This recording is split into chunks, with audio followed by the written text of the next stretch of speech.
little creek chub. You can see right there I'm using a little trout magnet tipped with bee moths. These guys will be perfect bait for the next spot I'm going to.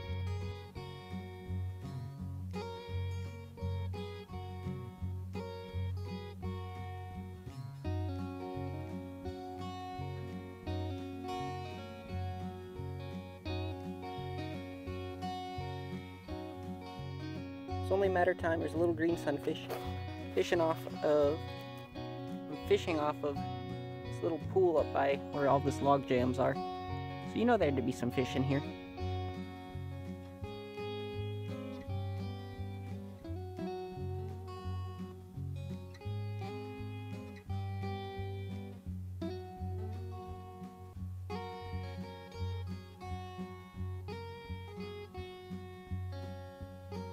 Another decent little creek chub. This little spot's loaded with them. The last one wasn't so much.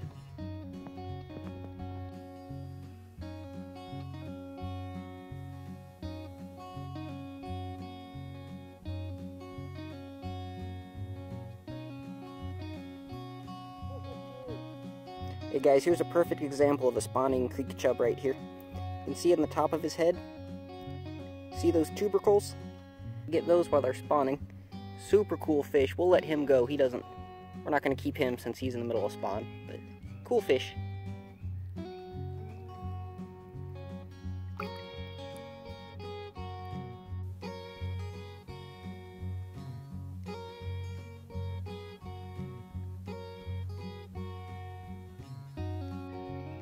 Here's a really cool one right here. Look at these colorations we've got on this guy. I wonder if that's, what does they call that, black spot disease? I'll have to look into that one, but that's pretty cool. It's a cool looking fish. We'll let him go. Alright guys, we're out here at Pigeon Creek now. Didn't really film the hiking down here because I don't think anyone wants to watch that. But the creek we're fishing this morning feeds into this creek. We're going to fish with those creek chubs we caught. That's what's in the white bucket. We're going to fish with those creek chubs, and we're going to see if we can catch our first flathead of the year. This has been a slow year for me. I have done terrible at the river so far. I've caught a bunch of channels and a bunch of drum, but I've not landed a flathead still. So this is the creek that I do really well on flatheads at, especially when the water's up. And I'm going to show you where we're fishing and how we're fishing, and hopefully we can get at least one. Alright, so this is Pigeon Creek. This is where I'm set up. I've got 2 rods going out into this deep spot right here. And I've got a 3rd rod set up right in front of this log jam. Now, a smart man would probably set up all of his rods off that log jam. But one time when I was here out in the middle, I caught like a 30 or 40 pound flathead, and now I can't help but to set up rods there. So, if you're smart, set up rods right along that log jam. So, the reason we're fishing here is, as you can see, the creek flows downstream this way. But upstream, there's this nice turn. So this is actually a giant bend.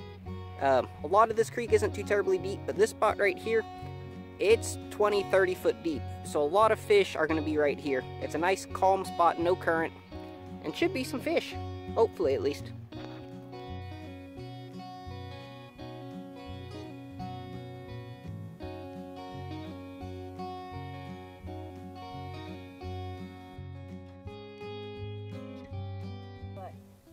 Guys, I did it. I caught my first flathead of the year. Remember those creek chubs we caught this morning? Right there. Guys, I'm so happy. I have not caught one of these guys in so long. I love these little dudes.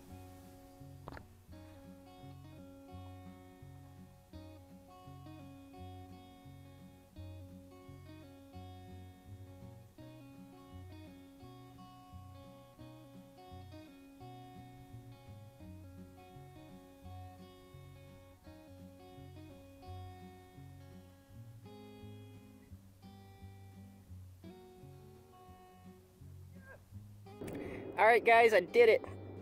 I caught a gar out of here finally. This guy came up to the surface, so I put on one of the last creek chubs I had on a treble hook. Casted it out right in front of him. He swooped up, hit it. As you can see, right there, you can see it got him. This is really the best way I've found to catch these guys, because they have that real bony mouth, but on the bottom side you can see there's that slip in between the bones. With the treble hook you have a lot of chance of actually catching that. So what I did, and you'll see in the video, I casted it out. Woo, gosh. Woo.